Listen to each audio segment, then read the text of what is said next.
So you're making that transition from a Windows PC to a Mac, and you want to know what's the difference? What do I need to know? Well, in this series, we're going to discuss all the things you need to know. Check it out.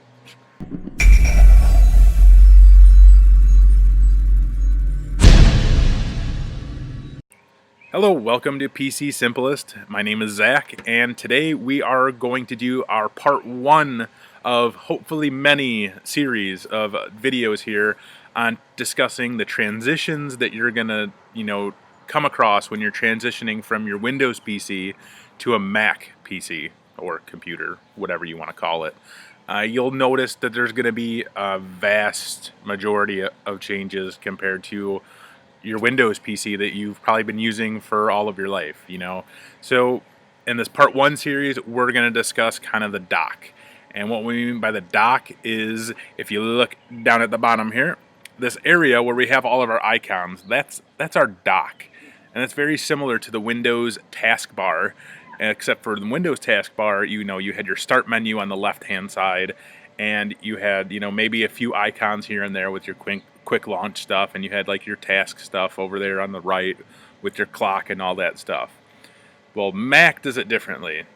It's very similar, but this is basically your quick launch. I mean, this is going to have some of your most recent applications and stuff like that, and you can pin them and move them and change them all around, and you can resize all this. You can make a lot of different changes to the way this functions, and it's really cool how it's pretty fluid. When you hover over this stuff, it kind of gets bigger, and it does that kind of smooth transition between everything. So that's really cool. Another great thing to note about the dock, as soon as you get into your Mac computer for the very first time, this is basically what you're going to see right here. It's something just like this. Obviously, I have my own icons on the desktop and stuff like that, but, paid no attention to that. When you first get into your Mac computer, this is basically what you see. And you're going to have your trash right there at the bottom in your dock. And it's really simple. I mean, all you have to do is click and drag and move stuff to the dock. It's pretty awesome. Or move stuff to your trash bin that's in the dock. And, to empty your trash, you just, you right-click on there, empty trash, and your trash is empty. That's, excuse me, very similar to the recycle bin with Windows. So, I mean, you have those similarities there with where the dock is like the taskbar. So, that's kind of cool. Now, we can go into system preferences here, and we can actually open up the dock. We can open up whatever settings that we want to modify with the dock. So what we can do is we can make it larger if we wanted to, which again, it's pretty cool, making it larger, as large as we can. If we had less icons, it'd look bigger, but, we can also make it very small. That's, again, your preference. I usually have it, right around this area, which is, perfectly fine with me. Now, the magnification checkbox here, that magnification checkbox, if I uncheck that, if I hover over everything, it won't magnify on me, so it won't get larger. Obviously, with it checked, it's gonna do that cool, fluid thing that it does, which I like. And again, you can make them larger. If you hover over them, you're gonna get large icons. So if you need the icons to be larger so you can see them better, you can do this option. And obviously, you can have it basically so it's none to, and you can do it. Well, let's see. You got to find a good size here. You can do it a little bit where it does something cool, and I usually have it set out somewhere around there because I think it's kind of cool. I like to look at that. I don't know why. It's different.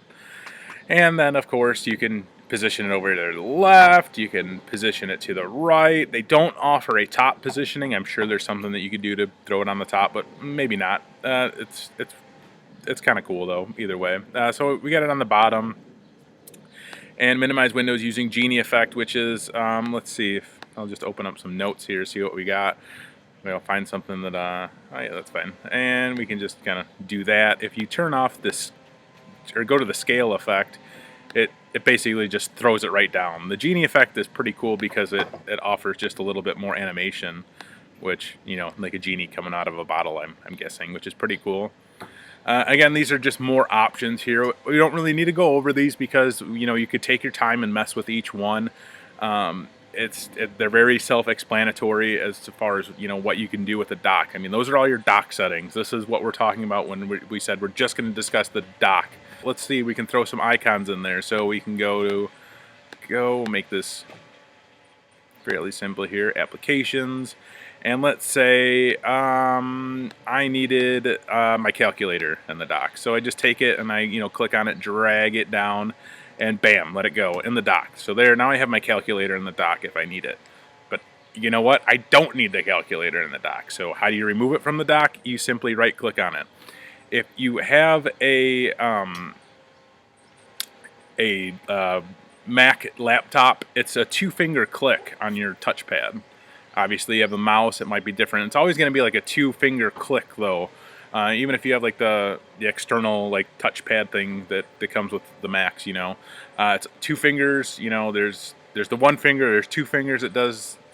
Think of 2-finger as a right click on a mouse on a Windows computer.